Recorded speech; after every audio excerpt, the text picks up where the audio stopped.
मिसळ म्हटलं की सर्वांच्याच तोंडाला पाणी सुटतं। आज आपण 10 ते 12 जणांच्या प्रमाणामध्ये अगदी अस्सल चवीची तर्रीदार अशी झणझणीत मिसळ बनवणार आहोत। या अगोदर सुद्धा मी कोल्हापुरी मिसळची रेसिपी शेअर केलेली आहे, तिथे जाऊन तुम्ही ती रेसिपी पाहू शकता।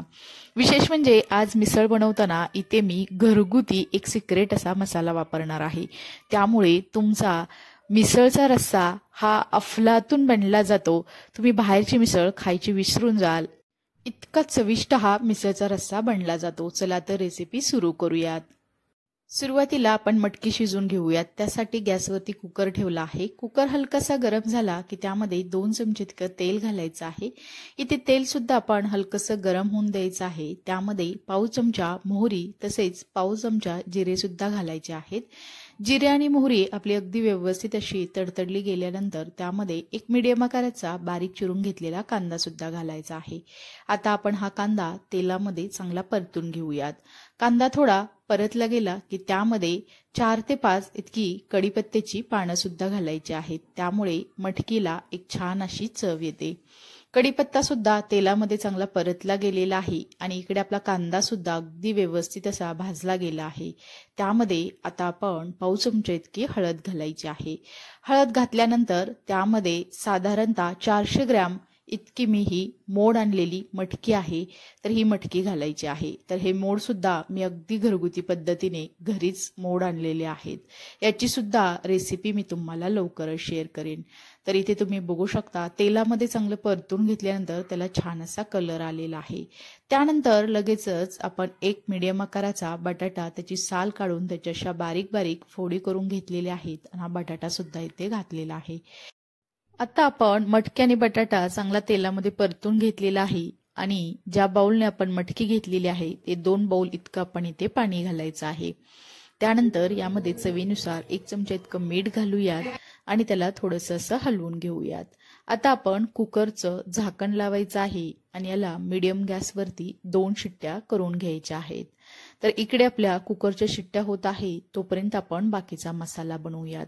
त्यासाठी गॅसवरती मी पॅन ठेवला आहे। पॅन हलकासा गरम झाला की त्यामध्ये अर्धा चमचा तेल घालायचं आहे। तेल सुद्धा आपलं गरम झालं की त्यामध्ये 1 चमचा मी अख्खे धने, 6 लवंग, 6 काळी मिरी आणि 1 स्टार फूल असतं ना, त्याच्या अशा बारीक बारीक पाकळ्या करून घेतलेल्या आहेत ते घातलेलं आहे। आता हे खडे मसाले आपण हलकेसे भाजून घेतले आहेत, ते थंड करायला ठेवून देऊयात। त्यानंतर सेम पॅन मध्येच मी पाऊण वाटी इतकं सुक्या खोबऱ्याचे काप घेतलेले आहेत। कधीही मिसळ बनवताना सुकं खोबरं वापरायचं, त्यामुळे मिसळ अगदी चविष्ट अशी बनली जाते। आता हे खोबरं सुद्धा आपण चांगलं भाजून घ्यायचं आहे आणि त्यामध्येच आपण 1 चमचा इतके मी ते पांढरे तीळ सुद्धा घातलेले आहेत। तर खोबरं आणि तीळ आपण चांगलं लालसर होईपर्यंत भाजून घेऊयात। तर तुम्ही ते बघू शकता खोबरं आणि तीळ अगदी व्यवस्थित भाजलं गेलेलं आहे, हे थंड करून घेऊयात। तोपर्यंत इकडे आपल्या कुकरच्या 2 शिट्ट्या सुद्धा झालेल्या आहेत, म्हणजे आपली मटकी अगदी व्यवस्थित शिजली असेल। ही थंड करून घेऊया। कुकर थंड होत आहे तोपर्यंत त्या सेम पॅन मध्येच आपण 1 चमचा इतकं तेल घातलेलं आहे आणि तेल हलकसं गरम झालं की त्यामध्ये एक मोठ्या आकाराचा असा बारीक चिरून घेतलेला कांदा घातलेला आहे। हा कांदा आपण तेलामध्ये अगदी लालसर होईपर्यंत चांगलं परतून घ्यायचा आहे। तर तुम्ही ते बघू शकता कांद्याचा कलर थोडासा बदलायला सुरुवात झालेली आहे। आता आपण यामध्ये एक मोठ्या आकाराचा असा बारीक चिरून घेतलेला टोमॅटो सुद्धा घालायचा आहे। आता टोमॅटो आणि कांदा अगदी मऊसूत होईपर्यंत याला तेलामध्ये आपण चांगलं शिजवून घ्यायचं आहे। तुम्ही ते बघू शकता कांदा आणि टोमॅटो थोडंसं मऊ व्हायला सुरुवात झालेली आहे। त्यामध्येच आपण 10 ते 12 लसूण पाकळ्या आणि अर्धा इंच आलं सुद्धा घालायचं आहे। आता लसूण आणि आलं सुद्धा आपण याचमध्ये चांगलं असं परतून घेणार आहोत, त्यामुळे मिसळला एक छान अशी चव येते। तसेच यामध्ये थोडीशी मस्त अशी हिरवीगार कोथिंबीर सुद्धा घालायची आहे। आता हे सर्व वाटण आपण चांगलं तेलामध्ये चांगलं परतून घेतलेलं आहे। आता हे थंड करून मिक्सरमध्ये बारीक करून घेऊयात। तोपर्यंत आपण इकडे खडे मसाले, सुकं खोबरं जे भाजून घेतलं आहे ते थंड झालेलं आहे, तर ते आपण बारीक करून घेऊयात। तर इथे मी मिक्सरमध्ये खडे मसाले आणि सुकं खोबरं आणि तीळ एकत्रितपणे असं बारीक करून घेतलेलं आहे। तर तुम्ही ते बघू शकता त्याची मस्त अशी मी पेस्ट बनवून घेतली आहे। त्यानंतर आता आपण मिसळचा कट बनवूयात।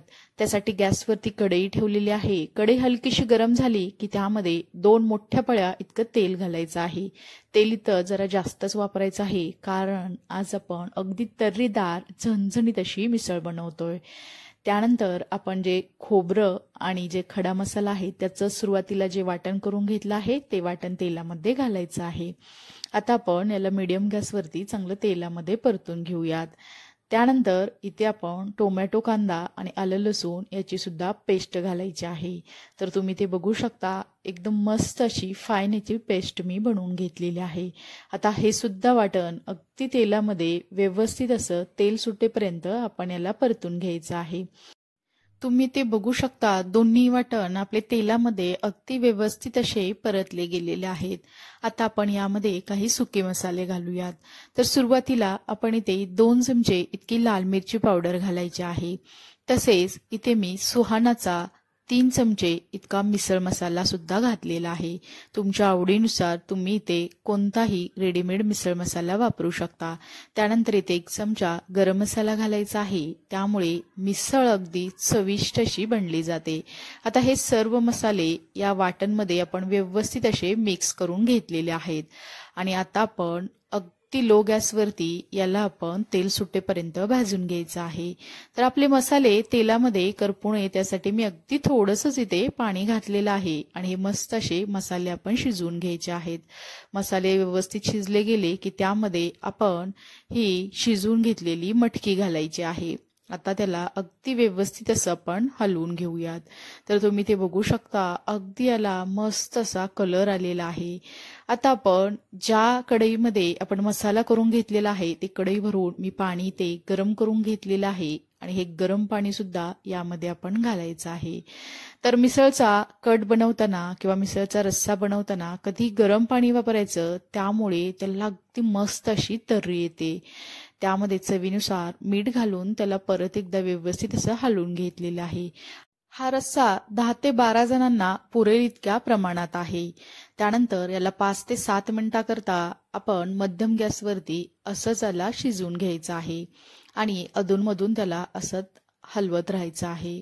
तर इथे तुम्ही बघू शकता, त्याला अगदी चांगली अशी उकळी यायला सुरुवात झालेली आहे आणि याला मस्त असा कट सुद्धा आलेला आहे।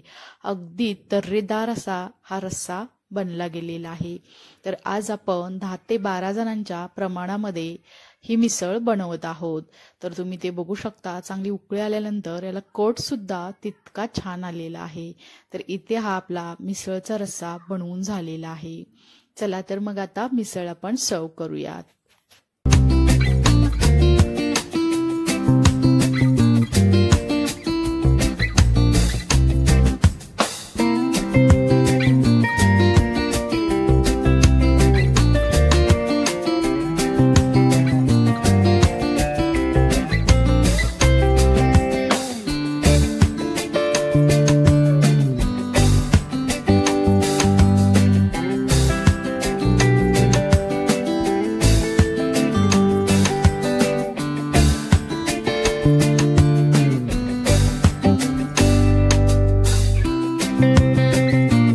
इथे आपली मस्त तर्रीदार एकदम चविष्ट अशी 10 ते 12 जणांसाठी मिसळ बनवून झालेली आहे। ही रेसिपी तुम्हाला कशी वाटली हे मला नक्की कमेंट्समध्ये सांगा। रेसिपी आवडली असेल तर न विसरता दीपाज किचन या यूट्यूब चॅनेलला लाईक, शेअर आणि सबस्क्राईब करा आणि शेजारील बेल आयकॉनवरती क्लिक सुद्धा करा, कारण तुम्हाला अशा छान छान साध्या सोप्या रेसिपी पाहायला मिळतील।